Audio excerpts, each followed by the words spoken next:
பெரம்பூர், திருச்சி கிழக்கு C Joseph Vijay. இனிமே எந்த ஒரு வேட்பாளரும் ஒரே நேரத்துல 2 தொகுதியில போட்டியிடக்கூடாது. இது எகென்ஸ்ட் டெமோக்ரசி இல்லீங்களா? ஒரே நேரத்துல 2 தொகுதியில நிக்கிறதா எகென்ஸ்ட் டெமோக்ரசி. 2 தொகுதியில நின்னு ஜெயிக்கிறது, அதுல அப்புறம் ஒரு தொகுதியை ராஜினாமா பண்ணி மறுபடியும் எலெக்ஷன் வைக்க சொல்றது. இதெல்லாம் யாரோட பணம்? கைவட்டி இழுக்கிறவனும் மூட தோக்கிறவனு கட்டுற வரி பணம். அரசியல்வாதிகளோட யூகோவுக்காக மக்களை முட்டாளாக்கப்படுறத இன்னும் எத்தனை வருஷம் தான் அனுமதிக்க முடியும்?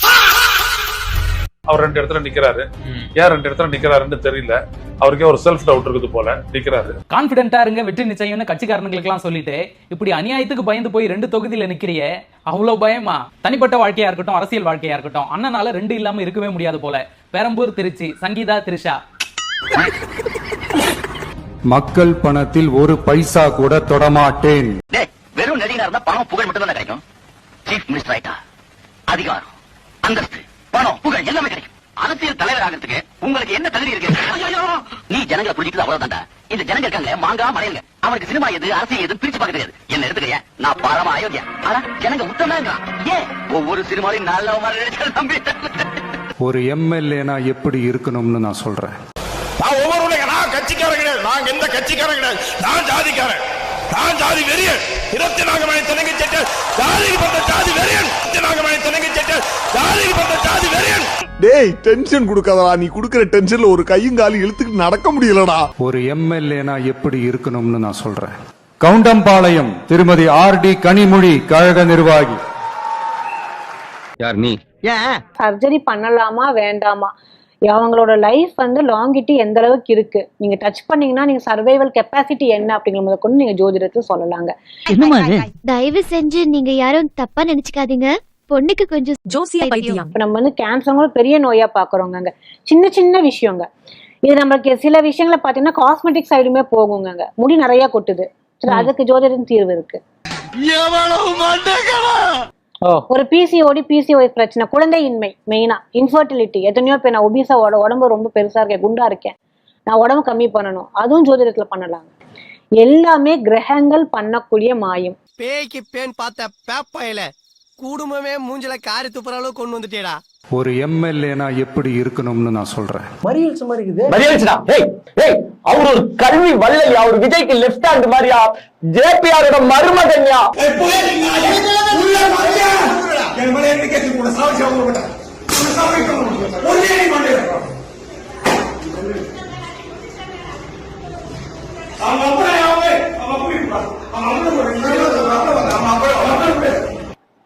என்னங்க இது? எப்ப மறைவில் சொன்னியா? தெரியா தெரியலையா? எங்க மக்களே, இவர்தான் மக்களே தாவேகாவின் ஆர்கே நகர் தொகுதி வேட்பாளர்யா. ரொம்ப ஆட்டாடுறா, இதுல சோகங்கள் வேற. ஒரு எம்எல்ஏனா எப்படி இருக்கணும்னு நான் சொல்றேன். திருப்புவனை தனித்தொகுதி திரு AK சாய் ஜே சரவணன் குமார். காந்தா மொட்டத்தலையா, நீ வா நீ வா. ஒரு எம்எல்ஏனா எப்படி இருக்கணும்னு நான் சொல்றேன்.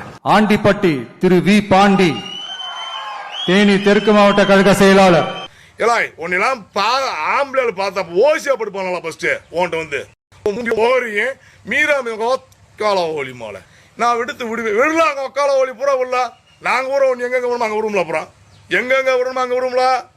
நீ பச்சை, நீ ஒரு பச்சை பத்தியமே தான் நடிச்ச நீ. அப்புறம் அது கட்டி பிடிச்சி போறதுக்கு இந்த கையில பீர் பாட்டிலோட சீர்ட்டு குடிச்சு வாக்கல இருந்தா உவா சீர்ட்டு வேணாம், வேற ஏதாவது நல்லா இருக்கேன், வேற ஏதாவது வச்சு வாயில வச்சு ஊறி அதே சரியான தரமா இருக்கு. உன்னை வச்சு ஒரு ஊர்காய் கூட போட முடியாது, ஊர்காய் கூட போட முடியாது. மேக்கப் போட்டுக்கினா முடிய ஒரு பக்கம் தொங்க விட்டு பேசுற நீ பெரிய பருப்பா? பிச்சை எடுத்த நாய, பீ தின்ன நாய. ஐயா, உனக்கு வாக்குல சனி, பம்பு இழுத்து அடி வாங்குற நேரம். நீ சும்மா இருந்தாலும் உன் வாய் சும்மா இருக்காரு, உன் வாய் சும்மா இருந்தாலும் நீ சும்மா இருக்க மாட்ட. நீயும் வாயும் சும்மா இருந்தாலும் இந்த ஊர் உன்ன சும்மா விடாது. உடம்ப பத்திரமா பாத்துக்க. ஆடா எச்சக்கல்ல நாய, 10ஆம் பிள்ளைக்கு பொண்டாட்டியா இருந்துக்கிட்டு நீ என்னது நியாய கூறி பேசுற? பிச்சைக்கார புறம்போக்கு தேவடியா ஜோலி போடி. சின்ன பயல கரண்டிய காத்தியா மிரட்டுற. ஏய் ஜூலி நாய, Julie Julie Julie Julie Julie நாய, விஜய் நிக்கிற இடத்துல நீ போய் பிரச்சாரம் பண்ணுவியா? நீ உயிரோட வந்துருவியா? எல்லாம் உன்னை கல்லடிச்சு சாவடிச்சிருவாங்க. நொண்டி நாய. தொட்டு பாரு தம்பி, திமுக காரன் மேல கை வச்சு பாரு. உங்களை போல நாங்க எத்தனை பேரை பார்த்துட்டு வந்திருக்கோம்.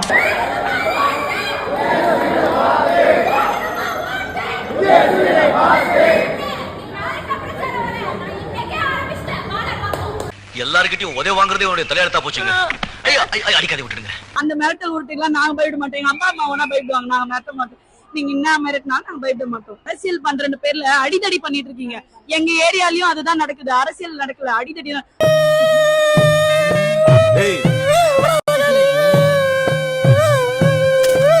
உங்கள் மீது யாராவது ஒருத்தவங்கள் கை வைத்தால் 1000 இல்லை 2000 பேர் அடுத்து 15 நிமிடத்தில் வந்து உங்களுக்கு இருப்பார்கள். எதுக்கு உன காரி துப்புறதுக்கா? அவர்கிட்ட எல்லாம் இருக்கலாம், ஆனா நம்ம கிட்ட நம்ம தலைவருடைய முகம் இருக்கிறது. மூஞ்சி சார், மூஞ்சி. 2026 தேர்தல் வாக்கு எண்ணிக்கை தொடங்கி அன்று காலை 10 மணி அளவில் தமிழக வெற்றி கழகம் மாபெரும் பெரும்பான்மையில் ஆட்சி பிடித்தது. மாண்புமிகு முதலமைச்சர் விஜய். தூக்கத்துல தும்மிட்டு இருக்கிற கனவா? அப்பா, அது எல்லாமே கனவா? ஊழல் கரை படியவே விடமாட்டேன். ஒரு பைசா லஞ்சம் வாங்க மாட்டோம்னு சொல்லிட்டு நீங்க ஒரு உறுதிமொழி இருக்கிறீங்க. நான் ஒரே ஒரு கேள்வி கேட்கிறேன். வேட்பாளர் நேர்காணலுக்கு வந்தாங்களே, அவங்கள பார்த்து நீங்க கேட்ட முதல் கேள்வி 5 கோடி செலவு பண்ணுவீங்க, இது இல்லாத கட்சிக்கு 2 கோடி கொடுத்துருவீங்க, அதுவும் இல்லாத புஷியானதுக்கு 2 கோடி. இப்படி ஆம்பளை போட்டி போட்டு சம்பாதிக்கணும். இப்படி ஐயா இந்த பாருங்க, நான் வந்து பொதுச் செயலாளர்கிட்ட எல்லாருக்குமே வந்து என்னுடைய ப்ரொஃபைலு எல்லாமே கேட்டு எவ்வளவு செலவு பண்ணுவேன் அப்படின்னு கேட்டாங்க. 12லேருந்து 15 கோடி ரூபா வரைக்கும் என்னால் செலவு பண்ண முடியும் அப்படின்னு சொல்லி கொடுத்துட்டேன். அது ஒரிஜினா அவருக்கு நான் வந்து அனுப்பிச்சிட்டேன். இந்த 5 கோடி கொடுத்துட்டு தேர்தலில் நிற்கக்கூடிய ஒருத்தன் அந்த காசை எங்க எடுப்பான்? இனிமேல் இந்த ஏரியால உன்னை பார்த்த கொண்டு ஒரு சம்பவத்துல வந்து பாத்தீங்கன்னா 41 பேர் உயிர் இழந்தாலும் தளபதிக்கு நடந்த அத்தனையும் பேட் விஷயத்தை எரிச்சிட்டு நம்ம எல்லாருமே தளபதிக்காக ஃபியூச்சரை சப்போர்ட் பண்ணி தளபதி நிக்க வச்சு அவரை வந்து ஜனநாயகனா ஆக்கணும்ன்றது தான் என்னோட வேண்டுதல். போய் சாம்பார் சோறு தின்னு போ. நான் ஜெயிச்சு வந்த பிறகு மக்கள் பணத்தில் ஒரு பைசா கூட தொடமாட்டேன். நான் ஜெயிச்சு வந்த பிறகு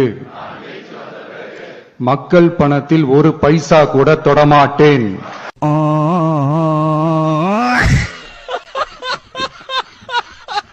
சமூகத்துல மரியாதையோடு தனி மனித ஒழுக்கத்தோடு இருக்கிறவன தான் சார் நம்ம வந்து பாராட்டணும், கொண்டாடணும். தேவையில்லாம அதுக்கு எதுவும் வாயை கொடுத்து மாட்டி விட்டுறாரா? ஏற்கனவே பட்ட காய திரிஷா அவங்க அப்பாவே கவனிக்காத ஒரு மோசமான ஒரு பேர் வழி தான் திரிஷா. தன் கணவரே கவனிக்காதவங்க தான் திரிஷாவுடைய அம்மா. Shame shame puppy shame. அவர் பாவம் இங்க சென்னையில ஒரு ஹோட்டல்ல முக்கியமான ஒரு பொறுப்புல வேலை பார்த்தாரு. இதுங்க பண்ற அட்ராசிட்டி பார்த்துட்டு இவங்களோட வாழவே முடியாதுன்னு பெங்களூருக்கு டிரான்ஸ்பர் ஆகிட்டு ஓடி போனவர் தான். அப்புறம் அவர் ஒரு கட்டத்துக்கு மேல உடல்நல குறைவு இறந்து போயிட்டாரு.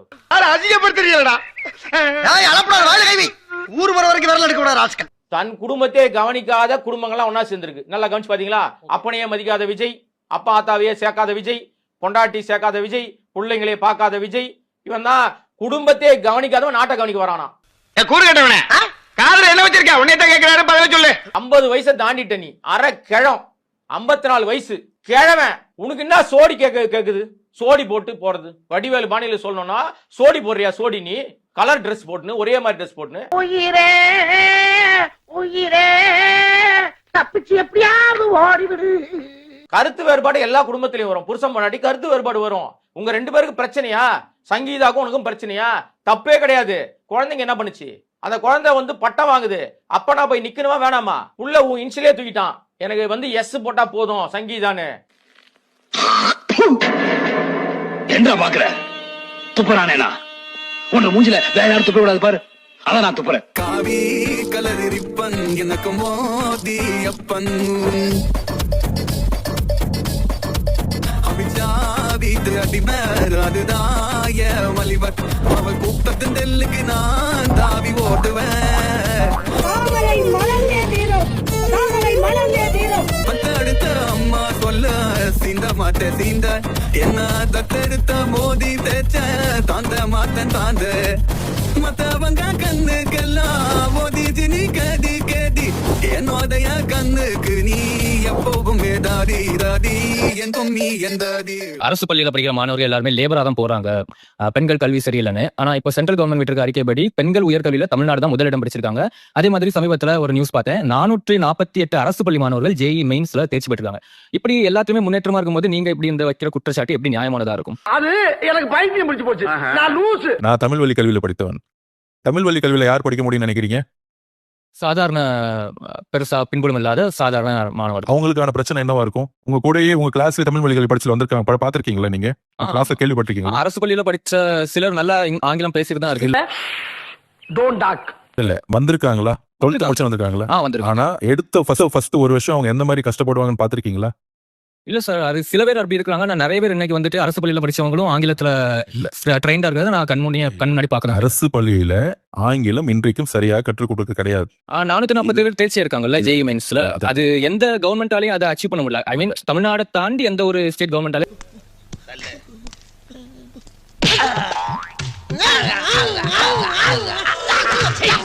ஏற்கனவே இருந்த ரெட்டலை 10 வருஷம் இருந்துச்சு, என்ன பண்ணாங்க? மொத்த நிலத்தையும் வித்து தின்னுட்டாங்க. தமிழ்நாட்டுல பாதி நிலம் கடலை வித்து தின்னுட்டாங்க தெரியுமா?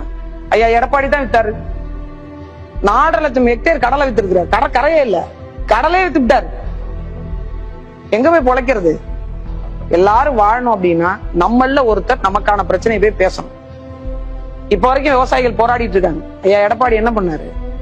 ஒண்ணுமே பண்ண. அட வெக்கம் கட்டுவீங்களா? இதுக்கு எதுக்குடா வெள்ளையங்கிலி மாலைன்னு?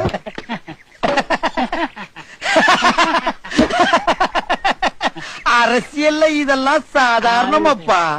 அதாவது கடந்த ஒரு மாத காலமாக அவர் புதிய படங்கள் எதையும் ஒத்துக்கொள்ளவில்லை. த்ரிஷா வந்தாங்க, 3 முறை கருக்கலைப்பு செய்தார். 3 முறையா சார்? ஆமா, அப்படி சொல்லி அடப்பாவத்த.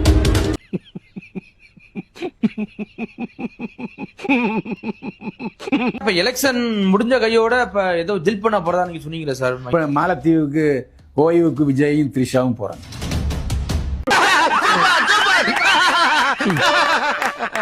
லேட்டஸ்ட் தகவல்னா, பெரம்பூர்ல விஜய் போட்டியிட்டால் அவரை எதிர்த்து போட்டியிடுற வேட்பாளர் சத்யராஜுடைய மகள் திவ்யா. கூட்டத்துல பேசின பிரதமர் மோடி தன்னோட முன்னாடி நிக்கிற இளைஞர்களை பார்த்ததும் ஏக குஷி ஆயிட்டாரு.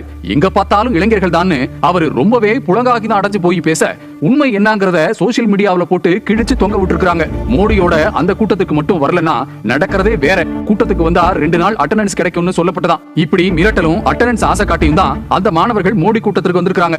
அப்படி கூட்டத்துக்கு வந்த மாணவர்களுக்கு சாப்பாடோ தண்ணியோ கூட கொடுக்காம வெயில்ல நாள் முழுக்க மோடி யோகின்னு கத்த சொல்லி இருந்திருக்காங்க. அவங்களும் பாவம் வேற வழி இல்லாம கத்தி இருக்காங்க. மக்களோ மாணவர்களோ தாமாகவே வராத கூட்டத்தை கட்டாயப்படுத்தி கூட்டமா காட்டுவதா அரசியல்? அது வளர்ச்சியின் அரசியல் இல்ல. இந்த நாட்டிற்கு தேவை நம்பிக்கையின் அரசியல். எல்லாரும் வந்துட்டாங்கல்ல? எல்லாரும் இருக்காங்க. என்னங்க சின்ராசு என்ற குடும்பத்துல எல்லாரும் வந்தாச்சு. சீக்கிரம் எடு.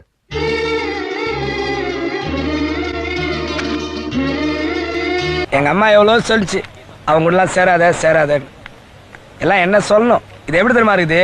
அண்ணா நீ கேள சுத்த நீ பிடிச்சி மூஞ்சில ஊத்துறேன். நாங்க யாரும் நாய்கள் கிடையாதுங்க, குறிப்பா குறைக்கிற நாய் கிடையாது.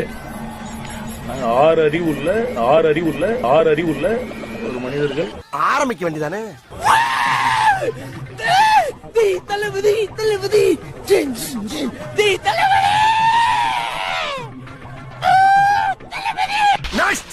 நான் ஓட்டு போடுவேன். எங்க வீட்டுல 9 பேர் இருக்காங்க. 9 பேரும் விஜய்க்கு தான் ஓட்டு போடுவாங்க.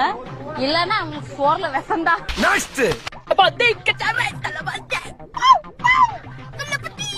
அப்படி இருக்கு தொல்ல புத்தி. தலவாரி வளாசியாக்கு வந்துட்டோம். ஒரு அண்ணன் கூட்டம் சொல்றாருல, நாங்க அண்ணனுக்கு கூட இல்ல. இப்படி போனாதான் அவர் பக்கத்தை நான் நிக்க முடியும்.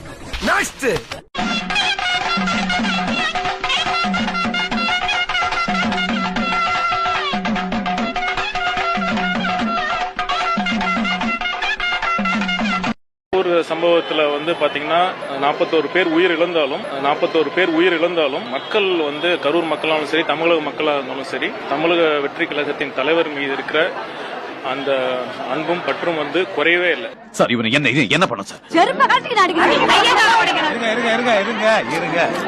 ஜனங்க ரொம்ப ஆர்வமா இருக்காங்க. அவங்க கிட்ட ஒப்படைச்சோம்னா படிக்கலையே பழி போடுறோம். அரசியல் லாபங்களுக்காகத்தான் காங்கிரஸ் வெற்று குற்றச்சாட்டுகளை கூறுவதாகவும் பிரதமர் மோடி ஆட்சியில் எரிசக்தி துறையில் இந்தியா தற்சார்பை நோக்கி செல்வதாகவும் பாஜகவும் அதன் சங் பரிவாரங்களும் பரப்புரை செய்கின்றன. பெட்ரோல் டீசல் தட்டுப்பாடு காரணமாக பங்குகளில் திரளும் வாகன ஓட்டிகளும் சிலிண்டருக்காக மணிக்கணக்கில் மக்கள் காத்து கிடப்பதும் உங்கள் கண்களுக்கு தெரியவில்லையா? இல்லை கருப்பு கண்ணாடி போட்டு பார்வையை மறைத்துக் கொண்டிருக்கிறீர்களா?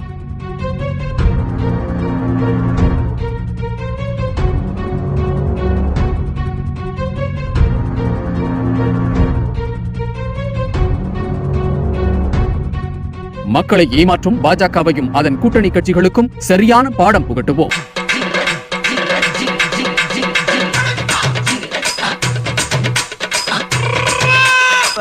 ஒரு பொருளை கொடுக்கும் பொழுது அவங்க வீட்டில் அது இருக்கலாம், அவர்களுக்கு பயன்படுத்த முடியாத ஒரு சூழலாக இருக்கலாம், தேவையில்லாத ஒன்றாக இருக்கலாம்.